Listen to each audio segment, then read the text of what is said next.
Ivo Hugh is the newest engine on the Skarloey railway. He is strong, sturdy, and very powerful to boot. Although he is proud of these attributes, he never let them go to his smoke box. Until one day, when RHENEAS was shunted back to the shed after failing on a run up the valley. Ho ho! You poor old engine.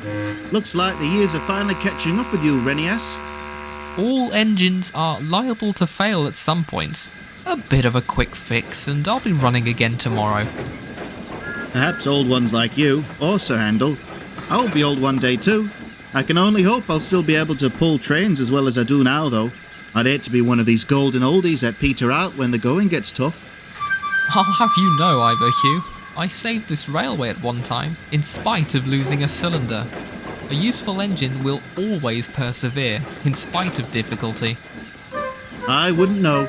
I'm young, fit, and full of energy. Nothing can keep me down.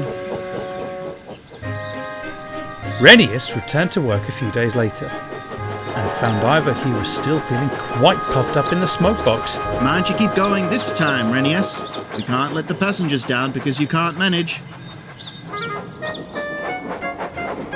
The other engines had begun to find his attitude insufferable also, but Ivo Hugh remained indignant. Oh, you're all jealous of me. I'm the best engine here. I'm young and fit, while you're all old and worn out. Oh, rubbish. We're all useful in spite of our respective ages. You're as liable to break down as any of us, Ivo Hugh. Even more so because you're so new. And with age comes experience. Huh! Just more miles on the clock is more like it.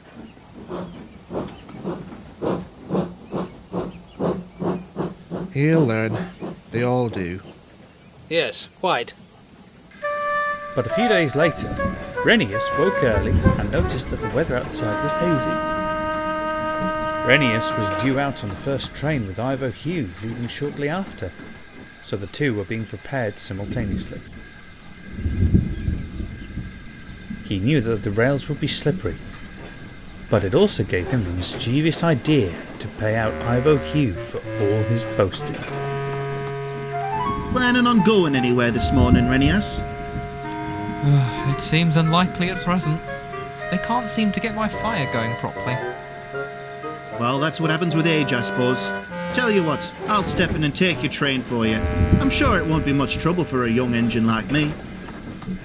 Oh, I'd be ever so grateful, Ivo Hugh. Thank you. No problem. I've got a good head of steam, so I'll make light work of your train.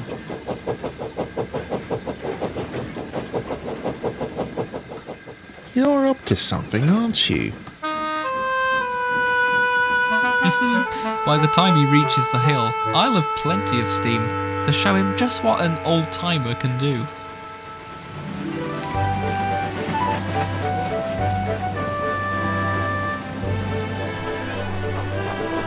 Ivo Hugh thought he was doing tremendously well. However, as the gradient steepened, he found himself losing more and more grip. The hazy rain had made the rails greasy, and very soon Ivo Hugh had slowed down so much that the guard had to walk in front of the train to sand the rails. But even that didn't work. Come on! Come on! We ought to make it to the next station, but getting there will be difficult. No! I won't give up! I can't give up! Well, the guard can't walk all the way up the line sanding rails for you. We'll stop at the next station and get help. Short of steam and thoroughly exhausted, Ivo Hugh limped into the next station and ran onto a siding out of the way. The driver telephoned for a replacement engine and then addressed the passengers. The replacement engine won't be long. We apologise for the delay. No, phone them back and cancel. I'll be able to finish the journey after a quick rest. No, you won't. The other engine is already on their way. But the passengers are relying on me to get them to the lake. They seem alright to me. The guard has taken some of them to see the waterfall while we wait. Ivo Hugh simmered crossly in the siding for what felt like ages. He quickly grew tired of hearing "poor little engine" being said over and over again as the passengers shuffled past him. I hope whoever's coming hurries up.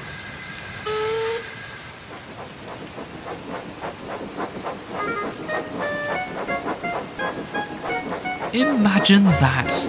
A young engine like you not being able to make it all the way with his train. I really am surprised. Ah well, with any luck, we should be at the lake by lunchtime.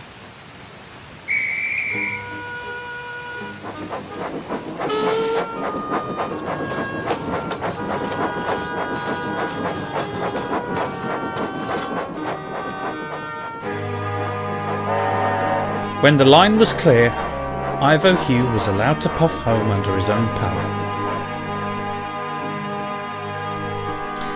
However, this time when he met the other engines, he was the one being given the pitying looks and the sympathetic calls. He didn't like it one bit. That night, he apologised to RHENEAS and the other engines. I'm very sorry for what I said and how I behaved. Turns out us young ones can run into difficulty just the same. Well, like Sir Handel rightly said before, with age comes experience. And I'm sure that one day, when you're old too, you'll still be able to pull trains as well as I do now. I hope so too, RHENEAS. I'd rather that than be one of those young engines that peters out when the going gets tough. Yes, too right.